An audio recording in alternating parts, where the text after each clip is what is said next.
So the War Machines is a big change-up for the show, being the first serial since Planet of Giants to be set entirely on present-day Earth.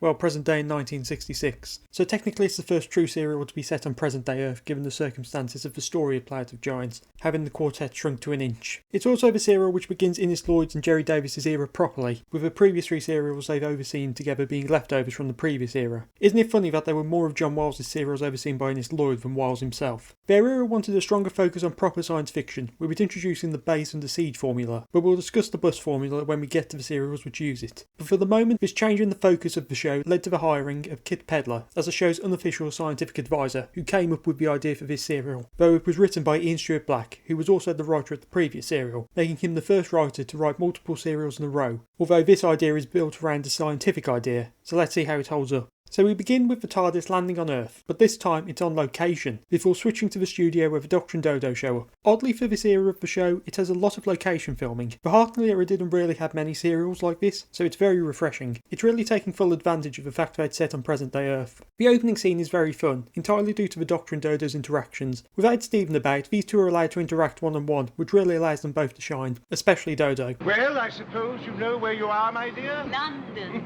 Home. Marvellous to be back. It seems ages since I left. It's such a nice reaction to returning home, just taking it in. It's quite like Ian and Barbara's reaction to their return to Earth, except for the fact that she's not about to suddenly leave the Doctor. She's not, isn't she? I do want to address something else, and that's the out of order sign the Doctor places on the TARDIS door. Only because I find it funny that the Doctor is explaining the circumstances of Dodo's introduction to the TARDIS to her, as she thought it was a real police box. Plus we have this flub. You know there's something alien about that tower. I can scent it. Smells okay to me. Jackie Lane ad-libbing to it is just great. We really haven't had much of actors working around Hartnell's flubs in this sort of way. So enough about me enjoying this dynamic, which will presumably be around for a few more serials. Onto the plot. So the power which the Doctor sensed was a computer called Voton, which stands for Will Operating Thought Analog, a supercomputer of sorts which is designed to connect with all of the computers of the world and control them. This is an event which will occur on Computer Day, or C-Day. The Doctor and Dodo are able to get a close-up look at Voton, where they meet its creator, Professor Brett. Now Voton is a character in itself, with its introduction showing off its vast intelligence through complicated sums and even knowing what TARDIS stands for. What is the square root of 17422? Correct. 131.993. Yes, it's truly remarkable. What does the word TARDIS mean? Well, what does it say, my dear? Got it right. Time and relative dimensions in space. Good heavens, let me see. This really makes Voton seem powerful and a credible threat when it turns evil, even if it technically gets it wrong by saying dimensions instead of dimension. But to be fair, at this point in the show everyone was getting it wrong. But soon Voton begins to make its moves by taking control of the mind of Professor Brett and using him to move the pieces into place for its plans. Now what are its plans, you may ask? Well, to create war machines to wipe out humanity, as we are unable to progress any further. So it's interesting that Voton appears to be following its programming to a degree, to advance the world, but seeing that humans are unable to do so. But it doesn't explain why we must be wiped out instead of just existing alongside Voton. But anyway, so the timeline is a bit wacky from this point on. The novelisation has it set from the 12th to the 20th of July, but the on-screen timeline feels like it takes place over 3 days. Day 1 is the arrival, Day 2 is when Polly has been taken over, and the Doctor learns that the tramp they met the night before is dead. Then Day 3 is the actual battle with the war machines. Although Day 3 is assuming that the battle takes place in the morning to early afternoon, and not the afternoon of the day that Ben infiltrates the warehouse. Unless the Doctor and Dodo spend several days at Sir Charles's house without Dodo doing anything to capture the Doctor, then this much longer timeline of events can't happen within the TV version. Oh, I should probably try to explain the Dodo trying to capture the Doctor bit. So Voton made a connection with Dodo while the Doctor and her were in Post Office Tower. This later allowed Dodo to be controlled, with orders to bring Doctor Who to Voton. These plans failed due to the interference of Ben and Polly, and later when the Doctor ends up on a call with Voton, it is unable to overpower his mind. This causes Dodo to drop her guard, letting the Doctor know that she has been taken control of, so he dehypnotises her with his ring. So again we're seeing the Doctor's ring being used as an important plot device, like with the Web Planet and the Daleks master plan, with this being the only case in which Dennis Spooner isn't involved in any way. Now here the ring is being used by the Doctor in a similar way as a pocket watch is used for hypnosis, which probably means it's just a coincidence rather than the ring's power being built upon. But since the ring has some unknown power, it means that the ring can dehypnotise people on top of its other abilities. This is the final time in which the Doctor's ring is used for anything like this, and so I've been been holding off on this since season 2, but I think it's finally time to address the ring. And when I say address the ring, I mean make the obvious comparison of it being the original sonic screwdriver, or the first Doctor's equivalent.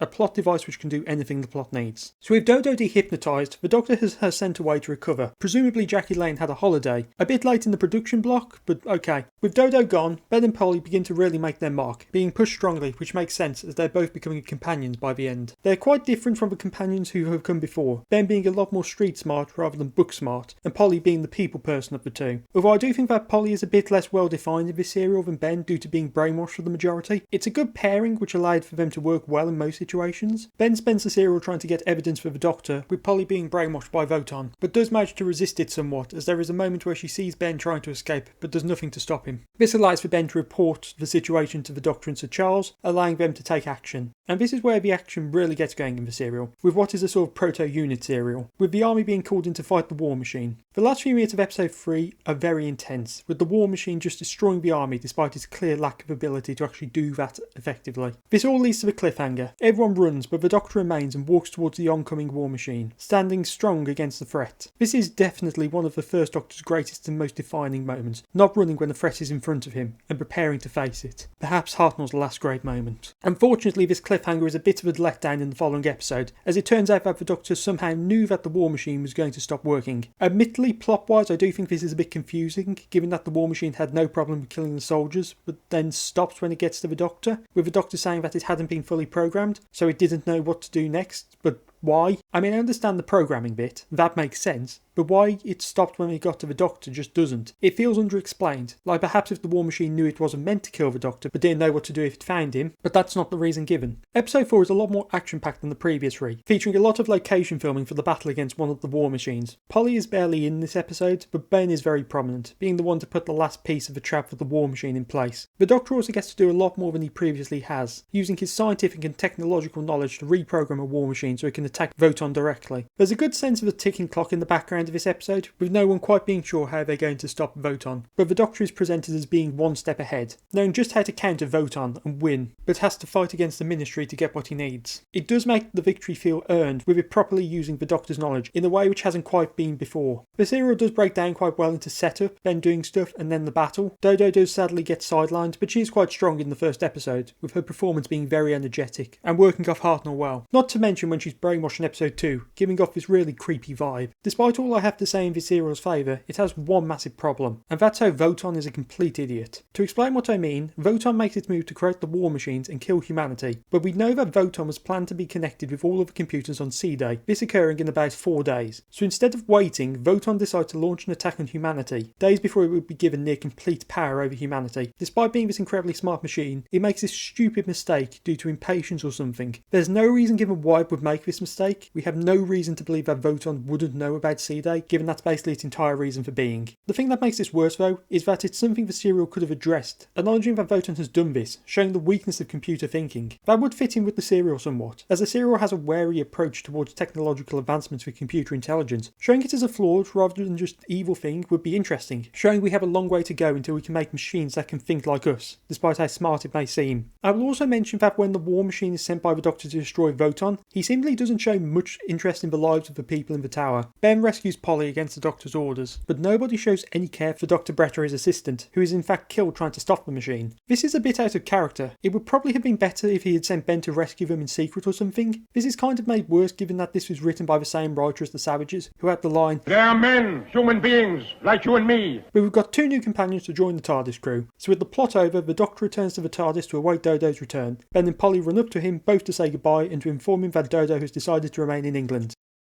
Wait, what? So Dodo makes her final appearance halfway through the serial, being written out like how they would write someone out for a holiday. I'm going to just come out and say it. This is the worst companion departure up to this point of the show. For as bad as Vicky's was, or as rushed as Stephen's felt, this is just insulting to the character. Now yes, not too many people are fans of Dodo, but she still deserves better than this. Even if the serial was going to write her out so suddenly, it's not even her who tells the Doctor, it's Polly who got a message from her. So this is due to Jackie Lane's contract coming to an end halfway through the serial, and the current production team not wanting to go ahead with her any further. But they couldn't have extended her contract by 2 weeks or something? Because of this, Dodo just disappears without any reason, and doesn't get an emotional goodbye goodbye to the Doctor. As someone who does actually quite like Dodo, and sometimes prefers her to Susan and Vicky, it hurts to have her mistreated this way. This is probably made worse by how within 2 serials we've gone from one of my favourite TARDIS teams of the Hartnell era to probably my least favourite. I'll go into this more when covering the next 2 serials. But the Doctor prepares to leave alone, but Ben remembers he still has a key for the TARDIS and goes to return it, entirely because Polly insists and leads the charge, causing both of them to be inside the ship where it dematerialises. Admittedly, I forgot it was Ben who had the key and thought it was Polly until my rewatch, and then proceeded to completely forget how he got the key until I double checked it. But this means that their initial reaction to the TARDIS is left until the next serial. I'll also discuss them further in detail there, as I think it's a serial which gets more time to develop them. Overall, The War Machines is a big change up to the formula of the show, pushing the science fiction element in a more realistic way than before. It is unfortunate that this is the season finale, as it means that the new production team didn't get a chance to properly show off their new vision for the show before a several week break. The serial does have a few problems, with one which could have been explored but wasn't. But the biggest problem is definitely Dodo's departure, which is both dissatisfying and just generally bad treatment of the character. But it does set things up nicely for the next season, with a new TARDIS crew and a new vision for the show.